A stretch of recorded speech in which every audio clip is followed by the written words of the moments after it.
साथ जाके वो फिरियाद दिखा दें। क्या केस था सर? कुछ 307 का केस था, इनके फैमिली के ऊपर अटैक हुआ था, तो इनके खिलाफ भी केस है, उनके खिलाफ भी केस है। तो आज सवेरे ये हमारे महाराष्ट्र नवनिर्माण सेना की जो थाना का मुख्य कार्यालय यहाँ वहाँ आई थी ये दोनों औरतें। तो मुझे लगता है कि अगर कोई हमारे दरवाजे में आता है तो उनका जो भी सच बात जो है वो जानने के लिए आना चाहिए, तो वही देखने के लिए मैं यहाँ आया। पुलिस ने क्या आश्वासन दिया सर? उन्होंने गुना रजिस्टर करके लेंगे करके कहा है, तात्काळ गुन्हा रजिस्टर करके लेंगे। सर, आज तुम्ही मुंब्रा पोलीस स्टेशनमध्ये आलात, काय कारण होतं? माझ्याकडे या दोन बहिणी सकाळी मनसेच्या ठाण्याच्या आमच्या कार्यालयात आल्या होत्या आणि त्यांचं मत असं होतं की आमच्यावर वार झालेले आहेत आणि त्याच्यात गुन्हा नोंदवला जात नाही, तर आम्हाला कोणी मदत करत नाही, तर कृपया तुम्ही आमची मदत करावी। तो त्यांच्या मदतीसाठी मी इथे आलो होतो आणि मला दुसरी बाजू देखील पोलिसांकडून जाणून घ्यायची होती, नक्की घडलं काय। तो आता मी पोलिसांशी बोललेलो आहे आणि पोलिसांनी मला आश्वासित केलेलं आहे की आम्ही तात्काळ त्या गुन्ह्यामध्ये गुन्हा रजिस्टर करून त्याची चौकशी सुरू करू। काल सर तुम्ही भिवंडी येथील स्विगी कंपनी आहे त्याच्यावर रेट टाकलेली, काय झालं त्याच्यात? रेट नाही टाकली होती, झालं असं की स्विगीचं जे युनियन आहे ते माझं आहे आणि आतमधले त्यांचे काही व्हिडिओज आमच्या ग्रुपवर आले होते, जे युनियनचा आमचा ग्रुप आहे त्याच्यावर, त्यात काही उंदीरं मेली होती, किडे फिरत होते आणि मला असं वाटतं की आता स्विगीचं सामान हे प्रत्येकाच्या घरात मागवलं जातं।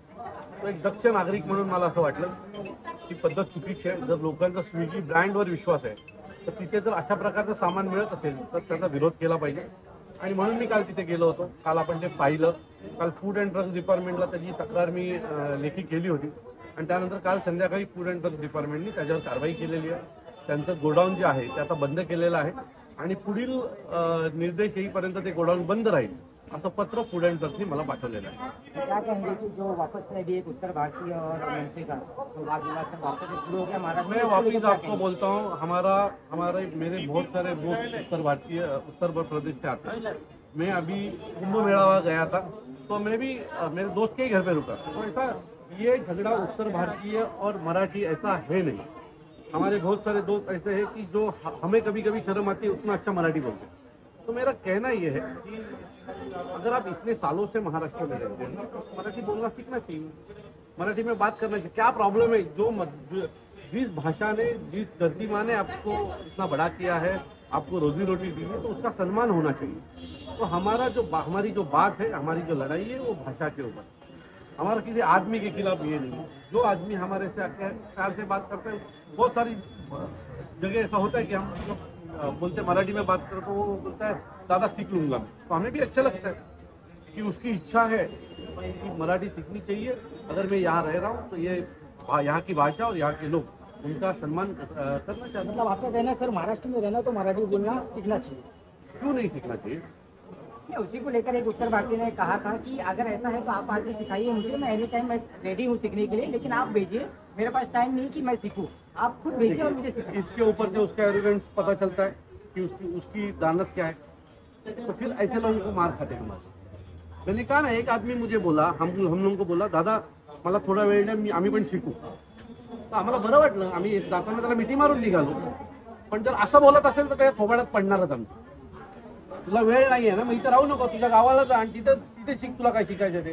तुला जर आमची भाषा शिकायला वेळ नसेल ना तर तू इथं राहायचं नाही, चालता होईल। पण जर तुम्ही आमच्या भाषेचा आदर आणि प्रेम करणार असेल तर तुमच्यावर आमचा आदर आणि प्रेम कायमस्वरूपी राहणार, तुमच्या भाषेचा देखील। आम्ही जर उत्तर प्रदेश किंवा यूपी बिहार मध्ये गेलो तर मी तिथल्या भाषेचा आदर करणार, तिथली जी भाषा आहे ती बोलण्याचा मी प्रयत्न करणार। तुम्ही जर माझ्याकडे राहता, माझ्याकडे खाता, जर माझ्याकडे तुम्ही पोट भरताय तर तुम्ही माझ्या भाषेचा प्रेम आणि आदर हा करायला पाहिजे। सर बहुत से लोग सीखना चाहते हैं, जैसे आपने कहा अभी, तो सीखने की कोशिश करने के बावजूद नहीं सीख पाते हैं, तो उसके लिए क्या? आता एक गोष्ट सांगतो, तुम्ही कुठलीही गोष्ट शिकावी लागत नाही। तुमचं नाव काय? शाहिद।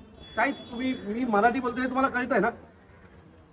हो नाही एवढं तर कळतं, त्यात पण समाधान होतो, पण तुम्ही ते बोलायला पण ज्यावेळेला प्रॉब्लेम करता ना त्यावेळेला अडचण होते।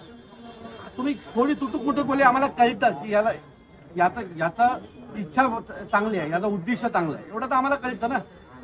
पण तू ॲटिट्यूड मध्येच बोलणार असेल तर मग त्याला प्रॉब्लेम होतो ना सगळ्यामध्ये। मतलब प्रेमाने जग जिंकता येतो, माणसं काही चीज है। सर आपको नहीं लगता कि आने वाले मनपा चुनाव में इसका असर पड़ेगा? एक चीज आपको वापिस में बोलता हूँ, हम लोग इलेक्शन के लिए नहीं जी रहे। जिनका घर इलेक्शन पे चलते हैं ना वो राजनीति करते हैं, हम भाषा के ऊपर प्यार करने वाले लोग। जरी मराठी टिकली तर हे महाराष्ट्र टिकेल, हे मुंबई टिकेल. आत्ता आमचा उद्देश आहे भाषा आणि हे महाराष्ट्र टिकेल. Thank you sir. आणि निवडून येऊन करायचं तरी काय असतं. आमदार दिसतात का निवडून आल्यावर? आम्हीच काम करत असतो. लोक कोणाकडे येतात? आता ती बाई कुठे आली? माझ्या खाण्याच्या ऑफिसला आली ना. अशा रोज अनेक मुंबईतनं लोक माझ्याकडे येतात.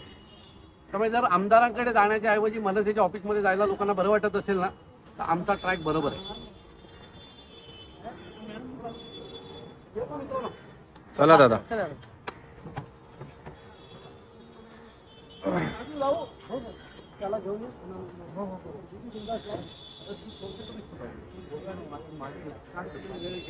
चूंकि तूने माइक ही चालू किया था. चालू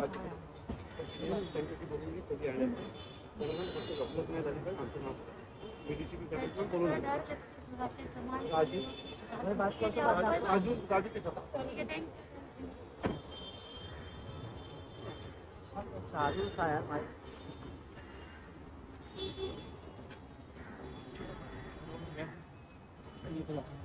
अभी चल गाड़ी निकल.